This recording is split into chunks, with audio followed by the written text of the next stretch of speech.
zashwanyutse. Rebe afata tofu. Ibi bintu ngo byitwa tofu ariko ni ibiki ko murabyumva? Akabenzi twese kari ko muganga yatwandikiye. Urebe ribano baza gushaka umuntu bw'ubukoko bwa kinyarwanda bavanga kana kariya aza kumviriza hano kano nako nkamushyiriremo se. Urebe uyu mukobwa natsindwa guteka baramuca akaboko. Tofu nubwo bazishwanyuje ntaribi ariko ntabwo mfite dojanga zihagije. Ndakora iki?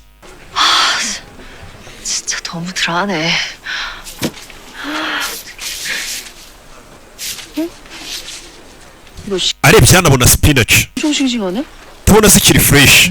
시금치는 고려 말 조선 초에 들어왔다고 하니 izi spinach nazo zahozeho kera. bivuze ngo zifite uburyo zatwibutsa umuco w'ababyeyi. ikindi uriya mukecuru abonye afite isereri kandi isereri niyo igaragaza umuntu ufite amaraso make, kandi spinach zituma umuntu ufite amaraso make abasha kumera neza n'isereri ikagabanuka.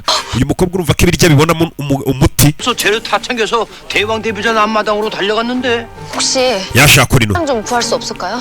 nabona izindi dojanga zo guteka. 한 항아리에 된장이 있지 않아? ntago zabura hakurya iribwa murebye mu bintu byose 텅텅 비어 babimazemo babitwaye. 그걸 어쩌나 turabikoraho iki? 마리가 마지막인데 njye rero harimo jorome zisigaye. 어쩐지 장맛이 깊이가 있고 풍미가 끝내주더라고요.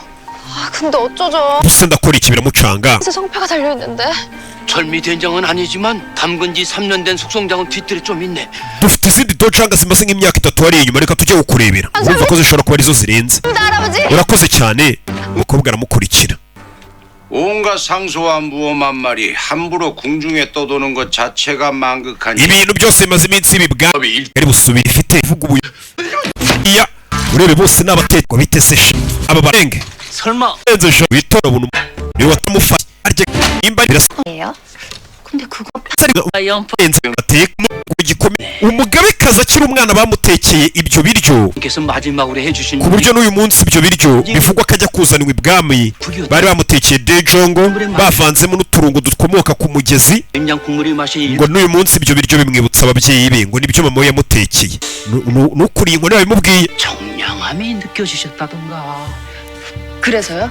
숙소들이 최선을 다해 그 맛을 구현하려 된장국을 mu 끓여왔다고 supu bakoresheje icyo gihe. 하셨지. iyo supu buri gihe ngo yarayibuze isupu mama we yamugaburiye 대왕대비 umunsi ajya kuza hano. 청량한 맛은 ndakuraho iyo supu. 감칠맛이